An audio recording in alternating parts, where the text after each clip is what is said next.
defense is just really setting the tone in all these games lately, right? Yeah, I think the last couple of weeks our defense has really been playing at a high level.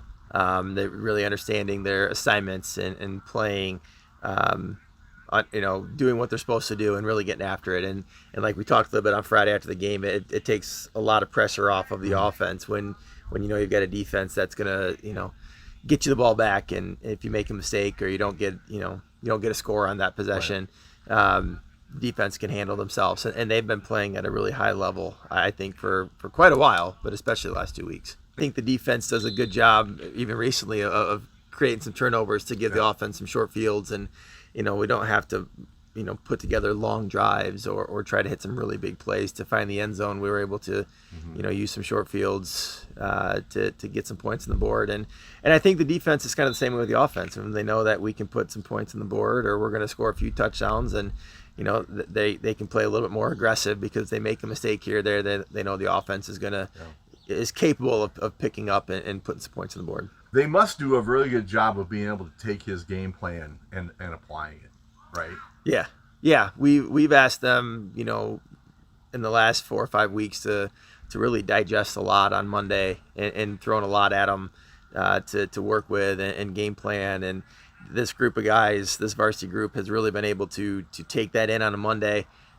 practice it on a Tuesday and Wednesday, kind of fine tune it on Thursday, and then be able to execute on Friday.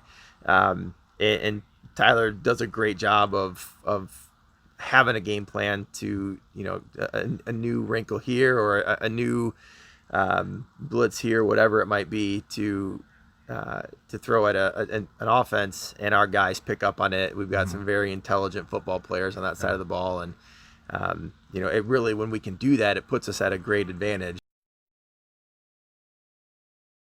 It seems to me they're really getting better as the season's going here. Yeah, I think, and we told our guys Monday that they're, like Riverdale, they're playing their best football right now.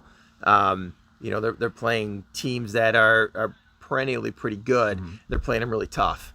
They had a chance last week against St. Bede to be up 2 scores early, and just kind of fumbled one away inside the red zone. And I think they've got a coach that they play hard for. They play hard together. They might be collectively as a group, that at least the teams we've played so far, of running backs that run the hardest.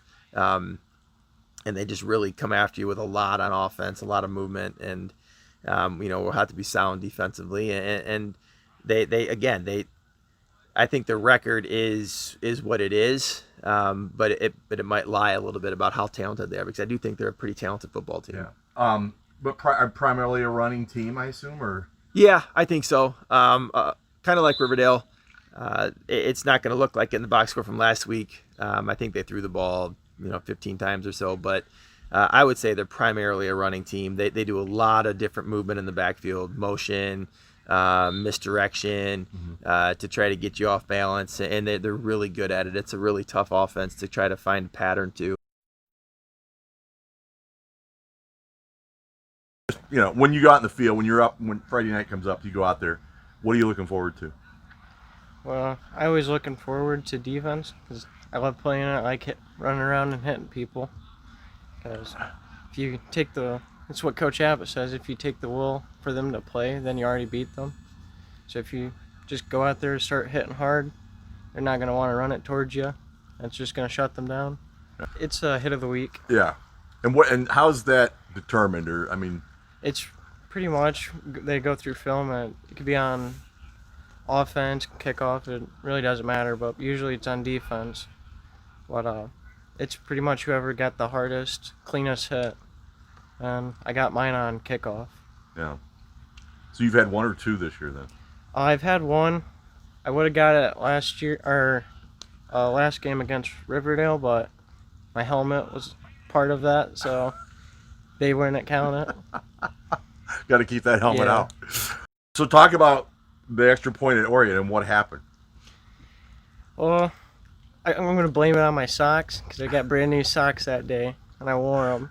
So, and usually I do tape my cleats down, and I make them tighter, but I didn't that game.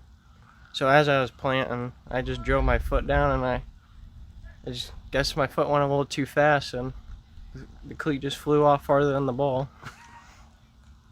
So what happened when you got to the sideline? Coach Abbott wasn't too happy.